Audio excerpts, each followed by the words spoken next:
Salut tout le monde, bon jeudi. Je sais, c'est une journée bizarre quand on dit jeudi, mais bon, c'est jeudi.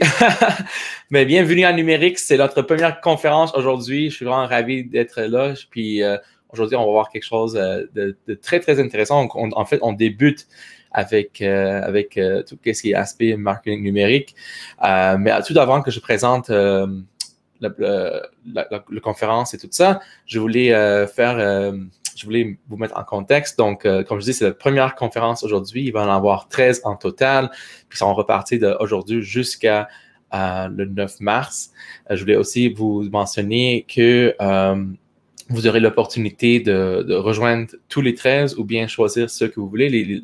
L'horaire est déjà sorti sur numérix avec un accent.com. Pour ceux qui réécoutent la diffusion, vous allez avoir accès à revoir et écrire vos commentaires et dans le boîte de commentaires. Ça va être accessible dans la section Unit qui va être dans le groupe Facebook. Ça va juste être accessible pour ceux qui ont accès à Numérix pour la passe complète. Et juste pour aussi vous annoncer que pour ceux qui nous écoutent en direct, il va y avoir un délai de 10 secondes. Donc, si vous avez des questions à poser, puis on ne vous répond pas tout de suite, c'est parce qu'il y a un délai de 10 secondes. Donc, s'il vous plaît, attendre pour qu'on puisse vous répondre. En fait, c'est vraiment simple. Vous allez pouvoir, dans les commentaires sur Facebook, écrire vos questions et ça va apparaître sur écran. Et là, notre conférencier Marco va pouvoir répondre. Et juste pour vous rappeler que vous pouvez aller sur le site web de streamyard.com/Facebook pour pouvoir afficher votre nom et votre image de Facebook pour qu'on sache c'est qui nous pose ces questions-là. Et par la suite de la conférence, après chaque conférence, il va y avoir une section atelier style réseautage qui va se faire aussi dans le groupe Facebook directement dans la section qui s'est marquée salle d'atelier. On va être maximum 8 par chambre. S'il y a plus de personnes dans la salle, on va créer une autre salle pour vous et il va y avoir, en fait, on va venir vous guider puis faire des introductions. Donc, sans plus tarder, j'aimerais inviter notre conférencier Marco Bérubé de l'agence Mobux. Marco, oui, on s'est rencontrés, ça fait pas si longtemps. En fait, c'est ce projet-là qui nous a permis de se rencontrer. Et donc, Marco, il est spécialisé avec son équipe dans le domaine numérique, dans le domaine marketing numérique. Et cette année, incluant son agence, mais incluant plusieurs autres agences, ils ont reçu une augmentation de demandes, tellement d'entreprises qui demandent de l'aide dans le domaine numérique. Fait que c'est pour ça que c'est important qu'on y parle. Fait que je vais lui laisser la place, puis je reviens tout à la fin. Fait que bonne conférence tout le monde et on se rejoint dans environ une demi-heure pour une section atelier. Yes! Bonjour tout le monde, j'espère que ça va bien. Marco Bérubé de l'agence Mobux. J'espère que le son est bon pour vous. Aujourd'hui, je vous présente la technique Moneyball pour les médias sociaux, technique que j'ai développée dans les dernières années. Je vous avertis tout de suite, j'ai une bonne et une mauvaise nouvelle. Je vais commencer par la mauvaise. La mauvaise, c'est que cette formation-là est une formation que je donne normalement entre 2 à 3 heures. Là, j'ai une 25-30 minutes pour être capable de le faire. Donc, ce que je vais faire, c'est que je vous présente une version simplifiée de la technique Moneyball. Et la bonne nouvelle, c'est que tous ceux qui vont me laisser le coordonnées, je vais leur envoyer le PDF complet de la formation. Donc, la formation complète qui a plus de slides que ce que je vais vous présenter maintenant. Et aussi le Canva de plan d'action, des tableaux d'objectifs. Donc, je vais vous transmettre un peu le starter pack de la technique Moneyball pour que vous puissiez être capable de faire ça. Donc, sans plus tarder, commençons avec la technique Moneyball. Si vous avez des questions, vous les écrivez. Encore une fois, je sais qu'il y a un délai, donc je parle. Vous n'hésitez pas, vous écrivez la question en pop, puis je l'intercepte et je réponds et tout ça. Donc, rapidement, Agence Mobux, qu'est-ce qu'on fait? On fait du marketing numérique, on fait de la performance numérique. On aide les entreprises, majoritairement les PME, à pouvoir obtenir des résultats via les médias sociaux. Donc, je skip ça le plus rapidement possible. Quelques-uns de nos clients, donc on a des clients dans plusieurs industries et tout ça, donc cosmétiques, compagnie qui fait du refacing de cuisine, camping, compagnie de plancher, des dentistes, des courtiers immobiliers, name it. Donc, la technique que je vais vous montrer là s'applique à pas mal tout le type d'industrie. On commence, parce qu'il me reste 24 minutes officiellement. Pourquoi les médias sociaux? Quand j'ai commencé, quand j'ai commencé il y a de cela 6 ans, j'avais plein de slides qui expliquaient pourquoi c'était important d'être sur les médias sociaux, puis pourquoi il fallait faire ça et tout ça. Puis là, aujourd'hui, je trouve que cette slide-là résume bien la chose. C'est well like duh.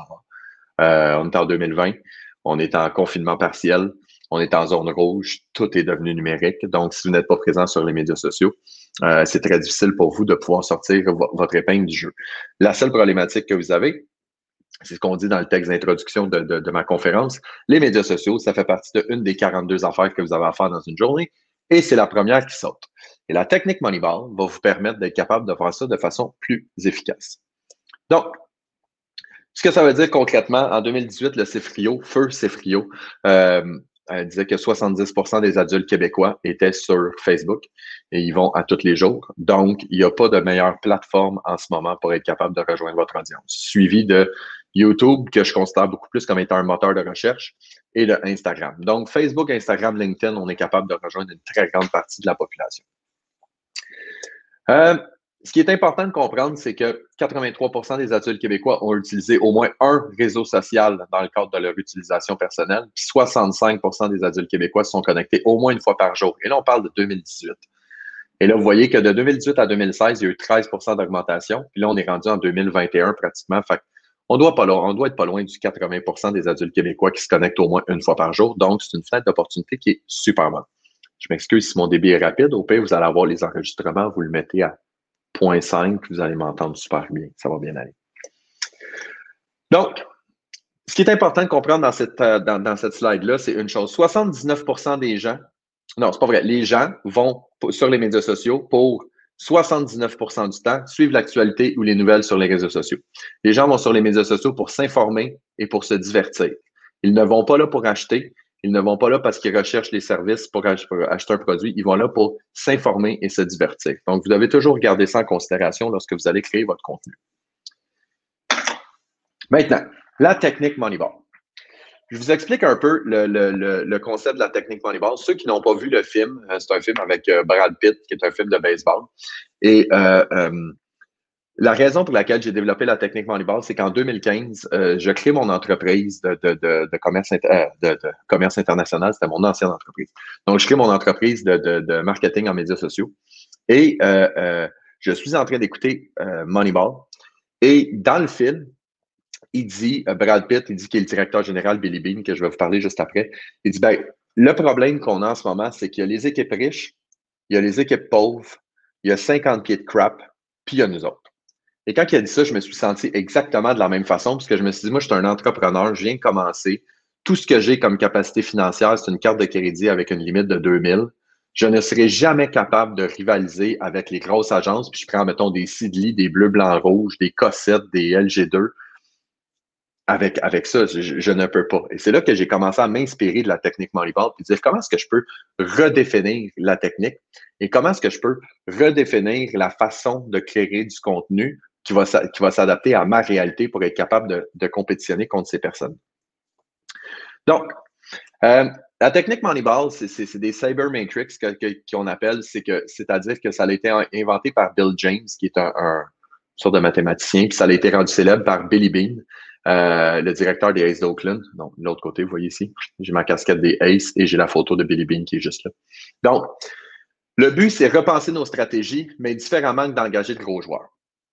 Ce que ça veut dire concrètement, c'est que la technique Moneyball au niveau du baseball, c'est de dire, dans le baseball majeur, ce qu'on fait, c'est on signe des gars avec des gros salaires et ils tapent des coups de circuit. C'est spectaculaire, puis ça nous fait gagner des matchs. Mais quand on commence à regarder les statistiques, on réalise que c'est pas nécessairement les gars qui nous coûtent extrêmement cher puis qui nous tapent des gros coups de circuit puis qui volent des buts qui nous permettent de générer du retour. C'est les petites actions. Puis on part avec le principe que si on fait des simples, dans le terme de baseball, c'est je fais un coup sûr qui me permet d'aller au premier but. Donc, j'avance d'un but. C'est pas un coup de circuit, c'est pas spectaculaire, mais j'avance d'un but. Et après ça, j'avance d'un autre but. Et après ça, j'avance d'un autre but. Puis après ça, je fais un point. C'est moins spectaculaire, c'est plus long, mais ça coûte vraiment moins cher. Parce que de trouver des joueurs qui peuvent faire un simple pour aller juste au premier but, c'est beaucoup plus facile puis beaucoup moins coûteux que de faire des coups de circuit. Donc, cette technique-là, c'est la technique que j'applique maintenant à tous les clients d'agence mobile, c'est de dire comment est-ce qu'on peut faire des simples, comment est-ce qu'on peut avoir des micro-victoires ou des micro-succès qui sont durables dans le temps. Ce que ça fait, c'est qu'on avance, on avance, on avance et on réussit à avoir des micro-succès qui fait que dans 6 mois, 8 mois, 9 mois, 10 mois, 1 an, on va être capable d'avoir des succès. Jusqu'à tout récemment, je mettais environ 50 à 100 dollars de publicité Facebook par mois. Pourquoi? Entreprise en démarrage, je n'ai pas nécessairement les moyens de le faire et tout ça, mais je suis allé chercher des micro-victoires parce que je faisais du bon contenu puis je me posais les bonnes questions. Puis on va les regarder ensemble aujourd'hui. Donc, un social boss, c'est une expression que j'utilise. Un social boss, c'est un boss des médias sociaux. C'est quelqu'un qui essaye d'utiliser les médias sociaux pour pouvoir réussir, pour pouvoir faire prospérer son entreprise. Donc, la majorité des social boss, c'est des aces d'Oakland. C'est une entreprise qui n'a pas de masse salariale, puis c'est une entreprise qui n'a pas 100 000 $ pour être capable de rivaliser contre les Red Sox et contre les Yankees. Je vous donne un exemple. J'ai un restaurant dans le vieux Belleuil. Là, c'est sûr qu'en ce moment, pour les restaurants, c'est difficile, mais prenez l'exemple d'un restaurant qui normalement est ouvert, qui est dans le vieux Belleuil, et qui essaie de rivaliser avec une cage au sport ou avec un Barbies ou avec un McDo, impossible. S'il utilise les mêmes techniques, impossible qu'il puisse réussir parce qu'il n'y aura pas assez de budget et il va jouer le même jeu que des géants qui ont de l'argent comme c'est pas possible. Donc, il doit repenser sa stratégie. On commence. La meilleure attaque, c'est une solide défense. Okay? C'est plate. Les gens disent souvent, ouais, mais l'attaque, ça vend des billets, mais la défense, ça gagne des championnats. Donc, beaucoup plus facile d'avoir une bonne défense hermétique que d'avoir une attaque. L'attaque, ça coûte cher. Donc, contrôlez ce que vous pouvez. Ce que ça veut dire concrètement, là, c'est commencer par analyser votre équipe. Ce que ça veut dire, c'est est-ce que vous avez fait votre plan d'action sur les médias sociaux? On va le voir, je vais vous montrer le canevas juste après. Mon site web, est-ce que mon site web est optimisé? Et là, très important, je ne vous dis pas de mettre 50 000 $ dans votre site web. Est-ce que j'ai un site web qui est bien fait? Est-ce que j'ai un site web qui répond à mes questions? Est-ce que j'ai un site web où est-ce que j'ai le pixel Facebook d'installer qui me permet d'aller chercher qui me permet d'aller chercher du reciblage? Est-ce que le contenu de mon site web est intéressant? Donc, là, mon contenu, mes archives, est-ce que j'ai déjà eu des revues dans des articles de presse, dans des magazines ou dans des journaux où j'ai fait des entrevues à la radio, où j'ai passé à des émissions de télé par le passé? Tout ça, c'est des choses que vous devez voir puis dire qu'est-ce que j'ai déjà. Tu sais, donc, dans mon équipe, c'est quoi les joueurs que j'ai déjà? Qu'est-ce que j'ai disponible? Au lieu de toujours me casser la tête et me dire je vais créer du contenu, créer du contenu, créer du contenu, regardez donc ce que vous avez. Je vous donne un exemple concret. Une entreprise avec laquelle je travaillais, une pépinière. Donc, une pépinière avait écrit pendant de nombreuses années dans un journal local et il écrivait des trucs et des conseils sur les arbres, sur les plantes, sur le gazon, sur le jardin, tout ça. Ben, entretenir son jardin en 1988, c'est la même chose qu'en 2020. Donc, on pouvait prendre ce format-là papier, puis on pouvait le transformer en format numérique. Ça se fait comme ça, c'est rentable, c'est efficace, puis ça nous permet d'avoir un retour sur investissement hyper rentable. Ensuite de ça, mon budget de publicité. C'est important de se poser la question. J'ai 5 000 de budget, j'ai 10 000 de budget, j'ai 100 000 de budget. Il faut se poser la question, il faut l'écrire. Et la dernière chose, c'est mon calendrier. Qu'est-ce que j'ai prévu dans l'année? OK? Parce que tantôt, je vais vous parler de l'algorithme de Facebook. C'est important de le prévoir. Si ma grosse période de l'année, c'est le mois de juin, parce que je vends beaucoup de trucs au mois de juin, mais il faut que je prépare le terrain en mai, puis en avril, où est-ce que je crée du contenu sur les médias sociaux pour amener de l'interaction, puis stimuler l'algorithme de Facebook de façon à ce que lorsque je suis prêt au mois de juin à demander aux gens d'acheter mes trucs, ben, il faut que j'ai déjà travaillé mon calendrier en conséquence. J'ai déjà réfléchi à ça en amont. Si j'arrive puis je regarde, je suis comme, oh, la semaine prochaine, c'est vrai, c'est ma grosse période. Je vous donne l'exemple, le Black Friday. Il y a des gens qui, cette semaine, commencent à faire de la pub pour le Black Friday. Mais il aurait dû faire de l'interaction le mois d'avant puis l'autre mois d'avant pour s'assurer d'avoir une audience qui est captive. Après ça, pour le Black Friday, il y a une audience qui est prête et qui est réceptive à leur message. Donc, ensuite de ça, je fais mon plan d'action. Les différentes questions qu'il faut que je réponde, c'est quoi mes objectifs? C'est quoi mes indicateurs de performance? Est-ce que j'ai analysé mon contenu tel que je vous ai dit précédemment? Je fais l'analyse de ma concurrence. Qu'est-ce qu'ils font de bien? Qu'est-ce qu'ils font de mal? J'ai défini mes personas, 2, 3 personas. À qui je parle? C'est quoi mon identité? Ils sont sur quelle plateforme? Ils vont de quelle façon? Est-ce que je parle au-dessus? Est-ce que je parle au vous? C'est quoi leur enjeu? À quelle heure ils sont connectés? Toutes ces questions-là qu'il faut que je réponde. Ma ligne éditoriale, encore une fois, je parle de ça au-dessus, je parle de ça au vous, c'est quoi mes points distinctifs, c'est quoi tous les éléments qui vont me permettre de me dresser une ligne claire du message que je vais utiliser. Mes piliers de contenu, on va le voir un petit peu plus loin. Calendrier annuel, je viens de vous en parler. Et le troisième point, c'est mes ressources. Qu'est-ce que j'ai comme ressources? Mais vous avez 3 types de ressources dans un projet comme ça. Donc, mes ressources financières, j'ai combien d'argent? Mais j'ai combien d'argent de pub? Mais j'ai combien d'argent pour créer du contenu? J'ai combien d'argent pour faire de la vidéo? J'ai combien d'argent pour faire du graphisme? Il faut que vous soyez capable de l'établir avant toute chose, de savoir c'est quoi votre masse salariale.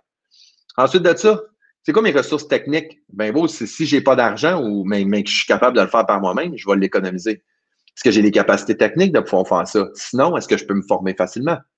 Et la troisième, ben, les ressources humaines. De dire, OK, j'ai de l'argent, j'ai pas d'argent, j'ai pas la technique, mais j'ai du temps. Ben, mets du temps pour te former, puis tu vas être capable de le faire. Ça, c'est super important de l'identifier avant même de commencer.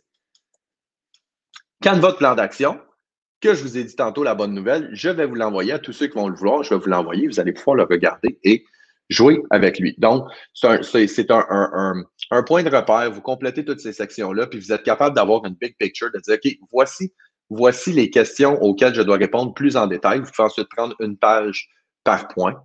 Et là, vous êtes capable de vous faire un plan d'action qui est très, très clair. Et là, vous savez c'est quoi votre équipe, votre audience, votre masse salariale. Puis vous êtes là, OK, je vais être prête à commencer à jouer bientôt. Ensuite de ça, on valide ces statistiques. Bon, là, je vous ai sorti une statistique de baseball simplement pour vous montrer que c'est extrêmement compliqué. Mais en réalité, ce que je vous recommande de faire, c'est de vous faire un tableau d'indicateurs de performance. Donc, comment est-ce que je fais à tous les mois sur mois, pour aller voir sur mes médias sociaux puis être capable de me dire qu'est-ce qui fonctionne pas? Parce que c'est super important d'aller chercher ces statistiques. Si je ne vais pas chercher mes statistiques, ben, je ne sais pas ce qui a marché puis je ne sais pas ce qui n'a pas marché. Puis, ça ne sert à rien de faire. Il y a beaucoup de gens qui font je crée du contenu, j'ai créé du contenu, merci, bonsoir, c'est fait. Non, je crée du contenu, je le laisse rouler, je mets du budget de pub, je l'analyse ensuite pour arriver à un constat de dire hey, quand je crée telle pièce de contenu, j'ai un très bon retour. Quand je crée telle pièce de contenu, j'ai pas de bon retour. Ben, j'arrête de créer ça, puis je vais créer ça plus souvent. C'est important de le faire. Et moi, ce que je me suis amusé à faire, bon, ben là, vous voyez les statistiques que vous pouvez aller chercher sur votre site web ou que vous pouvez aller chercher sur Facebook et tout ça. Et moi, ce que je me suis amusé à faire, c'est que je les ai convertis en termes de baseball. Donc, vous prenez votre dernier mois, votre dernier 2 mois, votre dernier 3 mois, puis vous allez réviser toutes les publications que vous avez faites sur Facebook, sur Instagram, sur LinkedIn, puis vous lui donnez le titre suivant. Est-ce que c'est un retrait? Donc, j'ai été strike-out, la publication n'a eu aucun impact. Est-ce que c'est une fausse balle?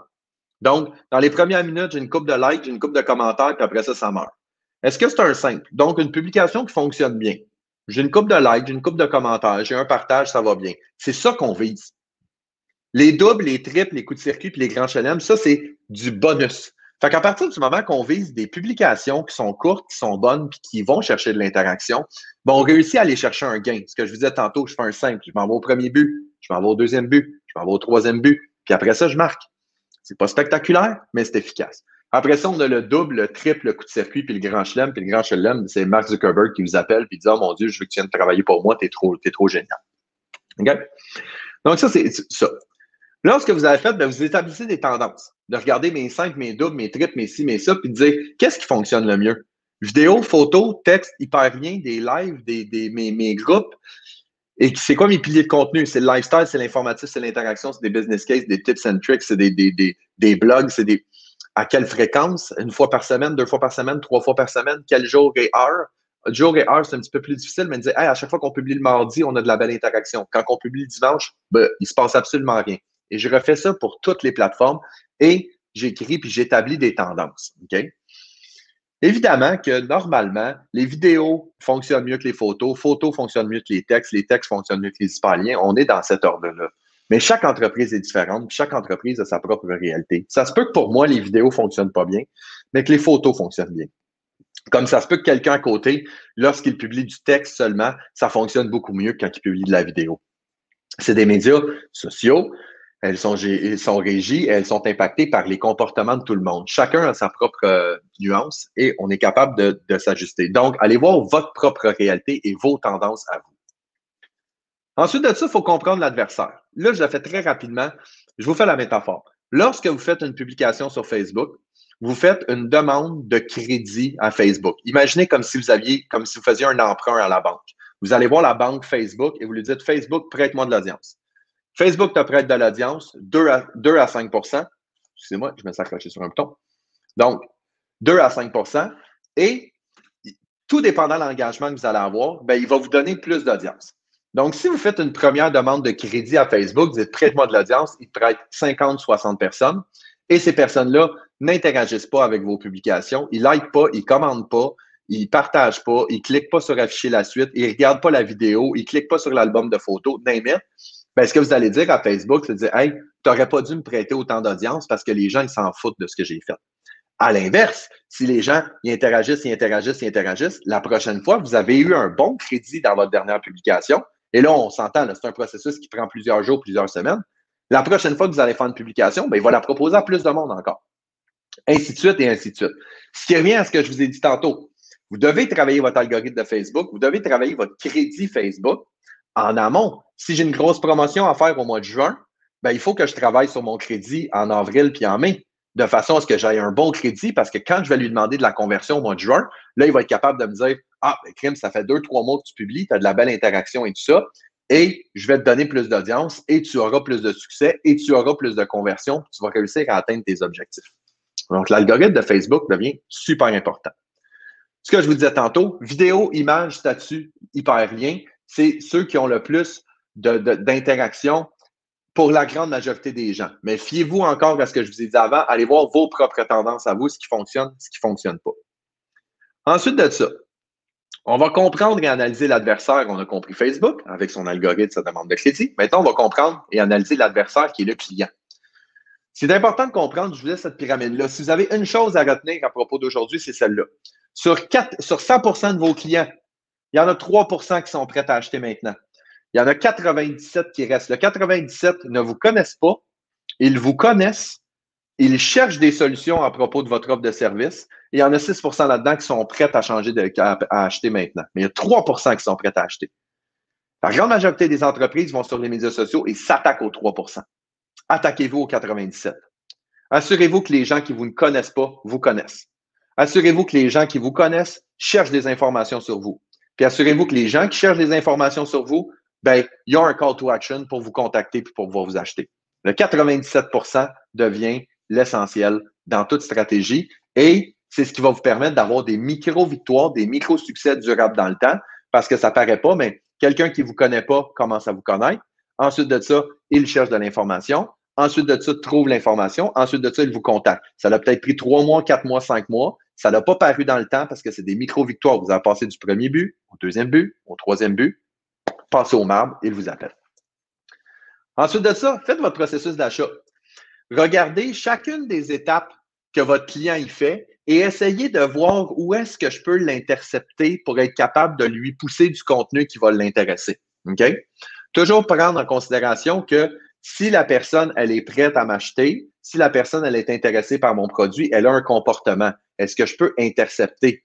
Donc, médias traditionnels, publicité en ligne, email marketing, publicité réseaux sociaux, des recommandations, des évaluations, des articles de blog, tout plein de trucs que je peux faire pour être capable de pousser. Plus je vais pousser du contenu qui va être intéressant pour l'audience, plus il va y avoir d'interaction, plus il y a d'interaction, plus j'améliore mon crédit sur Facebook, plus j'améliore mon crédit sur Facebook, plus j'accumule les simples facilement et ça me permet d'avoir du succès.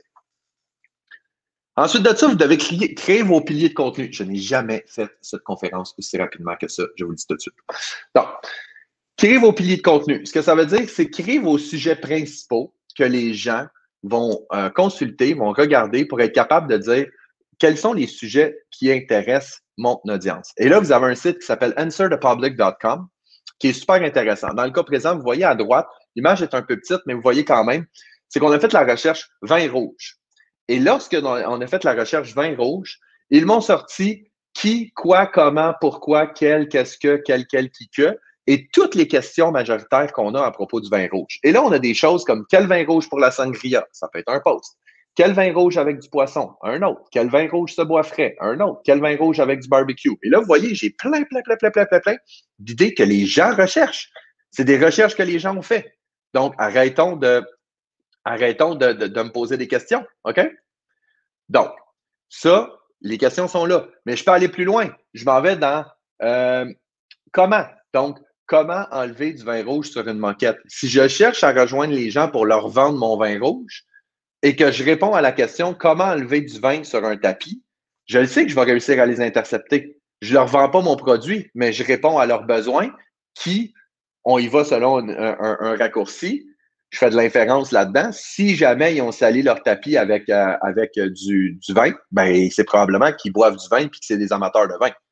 Donc, vous allez là et à la fin, vous allez arriver au constat que vous allez faire vos piliers de contenu. Donc, quels sont tous mes grands sujets principaux qui sont dans le cas présent d'Agence Mobux? Donc, on a Agence Mobux qui pourrait être résumée par notre entreprise. On a les médias sociaux qui pourraient être résumés par l'industrie, donc notre industrie. Ensuite de ça, on a les behind the scenes, on a les trucs et conseils. Et ça, c'est suite à des recherches qu'on a faites, Answer the Public et tout, puis on a regardé tous nos indicateurs, puis on a regardé toutes nos statistiques, et ça nous a donné les sujets principaux qui fonctionnent le mieux. Ensuite de ça, je vous partage 31 idées de publications différentes que vous pouvez faire, donc pour vos piliers de contenu. Je reviens en arrière, OK? Je décide de faire une création de contenu. Je vais faire une publication sur le pilier de contenu Agence Mobux.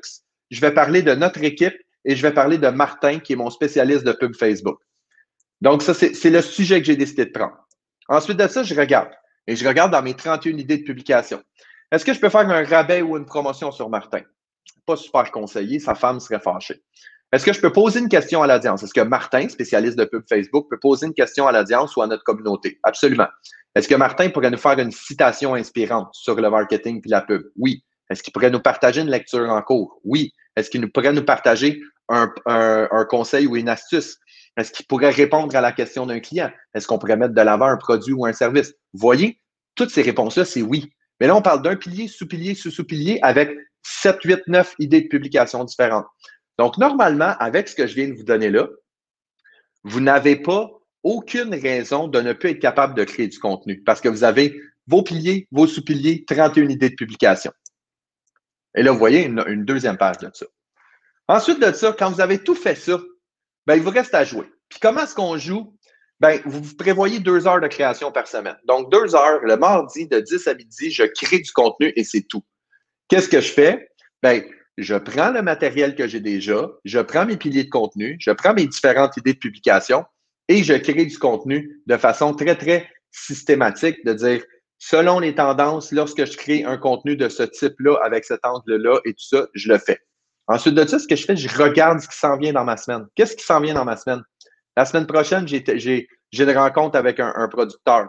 Ben, je vais me préparer un questionnaire que je vais lui faire compléter parce qu'après ça, je vais pouvoir en écrire un article de blog.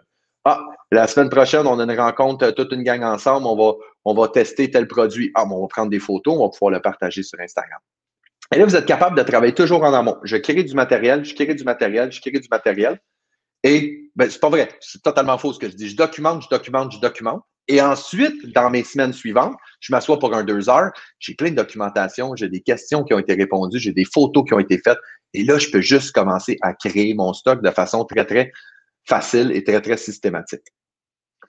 Ensuite de ça, j'ai la technique qui est la déclinaison de contenu. Déclinaison de contenu, ce que ça veut dire, c'est que je prends une énorme pièce de contenu et je la décline le plus possible en plein de pièces de contenu. Je vous donne un exemple précis. La conférence que je donne en ce moment, qui est la technique Moneyball, je la donne normalement, elle prend 2 à 3 heures. Mais moi, je la donne une fois, caméra, micro, je la filme. En ayant terminé cette conférence-là, j'ai du matériel pour YouTube. Je peux en faire des plus courtes vidéos pour pouvoir mettre sur Facebook. Je peux en faire des vidéos de moins d'1 minute pour mettre en Instagram. Je peux en faire des 15 secondes pour mettre en story. Je peux sortir le texte. Il y a une entreprise qui s'appelle sous-titreur.com, sorte le texte d'une vidéo comme ça. Et après ça, je prends tout le texte que j'ai dit, je le transforme en article de blog. Je prends cet article de blog-là, j'isole des paragraphes, je le transforme en post Facebook et en post Instagram. Je prends certaines citations que j'ai faites dans le texte et je peux juste faire des quotes que je peux mettre sur Instagram ou que je peux mettre en story. Et là, à partir de ce moment-là, j'ai une batch de matériel qui est absolument incroyable. Et lorsque je m'assois, tout ce que je m'assois et je fais « OK, parfait. J'ai tout analysé mes trucs. Je le sais qu'est-ce qui fonctionne. Je le sais les pièces de contenu qu'il faut que je fasse. Je sais la quantité qu'il faut que je fasse. Je sais c'est quoi mon calendrier des prochaines semaines, des prochains mois. J'ai documenté du matériel. J'ai plein de photos. J'ai plein de matériel que je peux utiliser. Et maintenant, tout ce que je fais de l'assemblage. Je regarde mes statistiques, ça fonctionne. J'ai une photo ici, j'ai un texte là, je mets ça ensemble, publie. Ah, ça aussi, ça fonctionne. Je vais écrire un article de blog. OK, ben, j'ai pas besoin d'écrire d'article de blog. J'ai fait une vidéo là-dessus il y a un mois. Je vais juste isoler le texte, je vais sortir le texte, puis on va voir l'article de blog tout de suite. Mais tant qu'en faire un article de blog, je vais le séparer en 3-4 morceaux qui vont me donner un post Facebook, un post Instagram, un post LinkedIn. Merci, bonsoir. Et l'autre chose, la dernière chose qui reste à faire, ben, on surveille le marché des joueurs autonomes. OK? C'est-à-dire que ce que vous faites, c'est que vous continuez de regarder ce qui se passe sur le marché. Donc, vous avez votre propre technique Moneyball et tout ça, mais vous regardez si vous avez pas des options que vous pouvez prendre. On a des exemples comme ça. Donc, vous observez ce que la concurrence fait, peuvent faire des choses de très, très mal que vous pouvez reprendre et le faire correctement. Vous pouvez voir ce que les influenceurs et ce que vos clients font et partagent sur les médias sociaux, ce qu'on appelle du UGC, donc du User Generated Content ou du contenu généré par l'utilisateur. Donc, une célébrité qui va manger à votre restaurant et qui a fait une photo sur Instagram, vous prenez cette photo-là, vous la repostez, ben, vous venez d'aller chercher un coussin de garantie. Et l'autre chose, ben, soyez à l'affût de l'actualité. Regardez ce qui se passe sur l'actualité, puis essayez d'intercepter ces morceaux-là, puis dire comment est-ce que moi je peux l'amener. Je vous donne un exemple concret. J'ai une agence de marketing, j'ai une agence de médias sociaux. Je donne des conférences pour les jeunes, pour les dangers des médias sociaux. Inévitablement que il y a eu le Derrière nos écrans de fumée de Social Dilemma qui est sorti sur Netflix. Quand j'ai vu ça sortir, je l'ai écouté, j'en ai écrit un article de blog. Et de cette façon-là, ben, j'ai pu intercepter parce que c'est un sujet d'actualité. Je le fais maintenant. Ça fait 1 mois et demi que l'article est sorti, que le documentaire est sorti. On n'a plus le même impact. Mais je suis à l'affût, je regarde ce qui arrive, mais je le savais déjà par mes indicateurs passés qu'en faisant ça, j'étais pour avoir une interaction parce que je sais que c'est un coup simple garanti. Donc, bref, cessez de viser le coup de circuit, pensez à long terme et visez les séries. C'est comme ça que vous allez réussir à avoir du succès. Laissez-vous au moins 1 mois pour enclencher le cycle, c'est-à-dire laissez faire le mois de décembre, commencez à créer votre contenu, puis à faire votre plan, puis pensez à janvier, pensez à février. Sinon, vous allez trop être réactif, vous allez trop être « il faut que je publie maintenant ». Si vous ne faites rien déjà, ben, il n'y a pas d'objection à ce que vous attendez 1 mois ou 2. Faites votre plan, analysez vos statistiques, documentez vos trucs, commencez à créer, puis pensez à février, janvier, février, mars. Faites plaisir à la foule, c'est-à-dire amusez-vous, amusez-vous, jouez, riez, commentez avec les gens, soyez à l'affût, regardez ce qui fonctionne. Quand vous regardez quelque chose sur les médias sociaux et que ça vient vous chercher, ben, il y a de très forte chance que ça vienne chercher les autres. Donc, essayez de regarder comment vous pouvez le mettre à votre sauce. Et je termine en disant, dans le film, Peter Brand, qui est l'adjoint de Billy Beane, il dit « Ton but n'est pas d'acheter des joueurs, ton but, c'est d'acheter des victoires. Puis pour acheter des victoires, ça prend des gars qui font des simples. » Ce que j'ai fait, je l'ai traduit en médias sociaux. Ton but, c'est pas de créer une vidéo virale. Ton but, c'est d'obtenir plus de clients. Puis pour avoir plus de clients, ça prend beaucoup de publications qui fonctionnent bien. Et pour en créer facilement et rapidement, ça te prend de la déclinaison de contenu tel que je viens de vous enseigner. Donc, c'était tout pour moi, mesdames et messieurs. Merci beaucoup. Merci, Pat. J'espère que vous avez... J'ai comme parti la machine, flow, pendant 30 minutes de temps. Je n'ai pas arrêté une seule seconde. Voilà. Oui, c'était super, super intéressant. Puis on a reçu quelques commentaires et des questions. En fait, je vais commencer le commentaire. Donc ça vient d'Amanda. Elle était vraiment contente parce que genre c'est exactement ça qu'elle cherchait comme information. Puis tu l'as donné. Fait que ça, c'est bon. La prochaine question vient... Ce qui est important, Pat, c'est Amanda, il faut qu'elle laisse ses coordonnées. Si elle veut que j'envoie l'information en PDF, le canevas de plan d'action et tout ça, ça va me faire plaisir. Ça va juste me prendre les coordonnées. Oui, il y en a quelques-unes qui cherchaient le document. On a une question par Grace. Quel est le nom du logiciel qui fit les sous-titres des vidéos, s'il vous plaît? Ben, en réalité, c'est c'est pas un logiciel, c'est une entreprise qui s'appelle sous-titreur.com. Donc, c'est David Grégoire, c'est une entreprise québécoise qui fait ça. Et je crois qu'ils sont à 2 ou 3 $ US la minute. Donc, tu envoies ta vidéo et c'est une vidéo de 5 minutes. Ben, c'est 3 piastres US la minute, fait que ça revient à 15 piastres. Puis 15 piastres US, il te met les sous-titres. Et moi, ce que je fais, c'est quand que je lui envoie les sous-titres, je lui dis, est-ce que tu as la possibilité de m'envoyer aussi le format texte? Donc là, il m'envoie tout le texte et là, après ça, je suis capable de prendre ça, transférer ça en post Facebook, post LinkedIn, article de blog, name it. Donc, sous-titreur.com. Ils font français, anglais, espagnol. Donc, il n'y a pas de problème avec ça.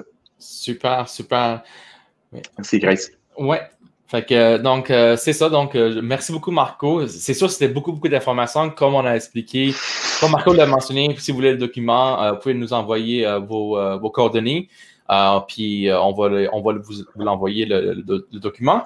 Aussi, pour l'enregistrement, parce que c'est sûr que des fois, vous voulez réécouter l'enregistrement, mais ça va être disponible sur, sur le groupe Facebook, dans la section Unit. Ça va être classifié avec le nom de Marco et le nom de sa conférence.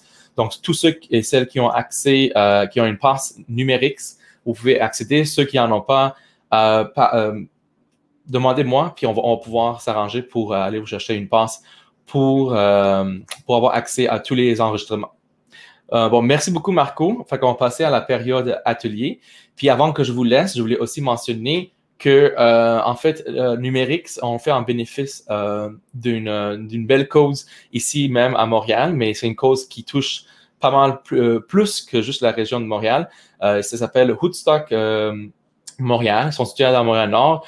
Qu'est-ce que Hoodstock fait? Bien, ils sont là pour aider le monde, pas seulement du quartier, mais partout, pour combattre les injustices socio et raciales. Et ils font plein d'activités au niveau pour la santé mentale, pour le bien des gens. Et vous pouvez toujours aller voir. Donc, si vous êtes intéressé, vous pouvez toujours aller voir sur notre site web. Il y a le lien qui est là qui vous indique c'est quoi hoodstock.ca. Bon, bref, on passe dans la section atelier. Donc, on se rejoint dans la Facebook group page. Je vais partir la salle et vous allez pouvoir rejoindre. Puis, si on est plus que 8, ben, je vais créer une deuxième page. Merci beaucoup encore, Marco. Et merci à Mokran pour faire pour s'en occuper des affaires techniques. Donc, Amokran Marish, c'est notre technicien pour Numérix. C'est une machine. Ouais. À bientôt, tout le monde. Merci beaucoup. Bye bye.